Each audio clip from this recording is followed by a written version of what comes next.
கோயிலுக்கு போகணுமா கூடாதா? இப்போ கோயில் சிலவங்கள்லாம் நிறைய பேர் வந்து ஆன்மீகத்தையும் கோயிலையும் இணைச்சி தான் ஆன்மீகமே வச்சுருக்கிறாங்க. அதனால் எல்லா காலத்துலேயுமே கோயில் வந்து முக்கியமான பங்கு வகிக்குது.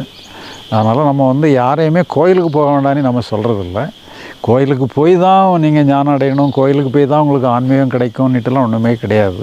பின்னாடி பார்த்தீங்கன்னு சொன்னால் அந்த காலத்தில் நிறைய ஞானிகள் யாருமே வந்து கோயிலுக்குள்ளே போய் உட்காந்து ஞானம் அடைஞ்சாங்கங்கிற மாதிரிலாம் ஒன்றும் இருக்காது. எல்லாமே எங்கேயோ காடுகளில் எங்கேயோ போய் தனித்தனியாக போய் தான் எங்கேயோ ஞானம் அடைஞ்சால் தான் இருக்கும். இப்போ நானும் ஒரு காலத்தில் கோயிலுக்கெல்லாம் போனது தான்.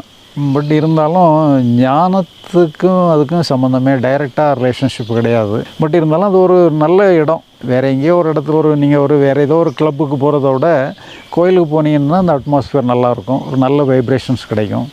அதனால் அந்த ஒரு பர்பஸுக்காக கோயிலை பயன்படுத்திக்கிடுங்க. ஞானங்கிற ஒரு ஆஸ்பெக்ட்டுக்கு கோயிலுக்கு கட்டாயம்னுட்டு கிடையாது.